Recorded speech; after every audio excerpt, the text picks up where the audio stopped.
Monsieur le député de Lévis. Le président, la protectrice du citoyen vient de déposer le bulletin de la réforme du ministre de la Santé. Les constats sont sévères. L'accès pose toujours problème. C'est particulièrement difficile pour les soins à domicile, pour une 5e année consécutive. 5e. La protectrice dénonce la lenteur du gouvernement à prendre en charge les soins à domicile. Le nombre de personnes qui reçoivent des services a diminué. La durée moyenne d'intervention est en baisse. C'est écrit. Exemple.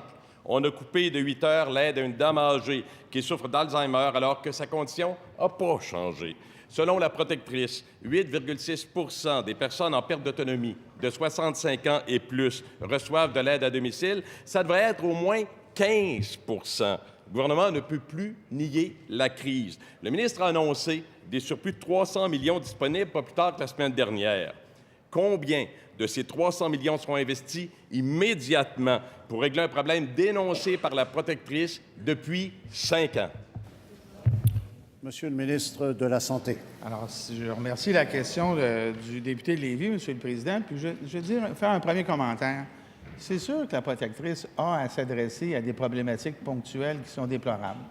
Les exemples qui sont donnés dans le rapport de la protectrice, j'en suis moi-même estomaqué à chaque fois que je les lis.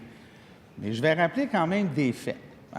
Je vais rappeler que le nombre d'heures de service en soins à domicile, comme je l'ai indiqué il y a quelques instants au chef de la première opposition, avait augmenté. L'opposition officielle, peut-être la deuxième opposition un jour, mais pour le moment, l'opposition officielle. Alors, j'ai bien montré, Monsieur le Président, que les heures avaient augmenté.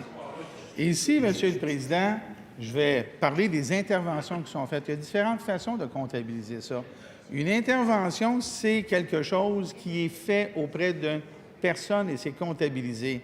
Or, quand on regarde les chiffres, on constate que depuis 2013, le nombre d'interventions en service à domicile, toute clientèle, est passé de 11,5 millions à 12,6 millions, d'augmentation de 10 Le député de Lévis me reproche de ne pas m'être adapté. C'est exactement le contraire qu'on a fait, Monsieur le Président. Première complémentaire, Monsieur le député de Lévis.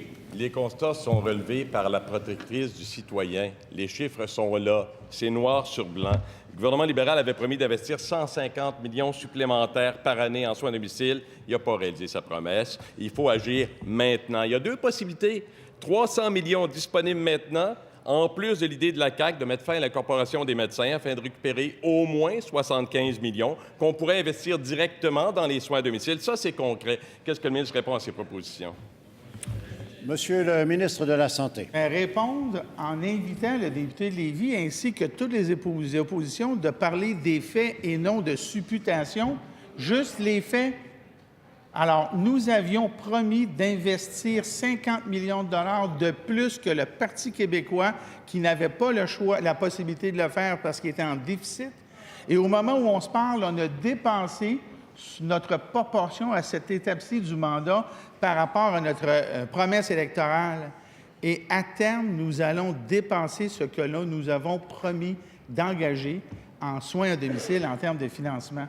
Le député de Lévis, s'il a suivi l'étude des crédits, c'est tout ça, mais choisi de se lever et dire quelque chose qui est Monsieur le député de Lévis, en complémentaire, deuxième. Monsieur le Président, il y a 163 pages de faits. Il faut rien que lire un peu. Dans le rapport de la protectrice, une personne atteinte de sclérose en plaques réclamait de l'aide pour sortir du bain pour le ménage. L'établissement a refusé. Elle s'est retrouvée avec rien. Le système applique des critères rigides pour refuser de l'aide. Les soins à domicile, là, ça réclame de la souplesse alors qu'on fait du mur à mur. Qu'est-ce que le ministre répond? À ceux et celles, pas ces chiffres et ces constats, là, à ceux et celles qui ont vu leurs heures de soins à domicile coupées ou réduites, le ministre admet-il son échec? Il n'y a rien qu'à le lire, c'est là-dedans. Monsieur le ministre de la Santé. Moi, je me suis toujours fié à l'intelligence de la population qui comprend très bien que quand des faits démontrent que ce que dit le député de Lévis est inexact, la réalité est celle-là, Monsieur le Président. On va en parler de la réalité. On a augmenté le nombre d'interventions, on a augmenté le nombre d'heures de services fournies, on a fait un forum sur les CHSLD, on engage 1300 personnes de plus pour donner des services, on investit 65 millions en soins à domicile, ça devrait correspondre à environ 800 professionnels de plus. On va en investir plus l'année prochaine. On va réussir à continuer à améliorer la situation. Et à ça, le député de Lévis, ainsi que vous tous et toutes, vous y êtes aveugle. C'est votre choix. C'est votre choix.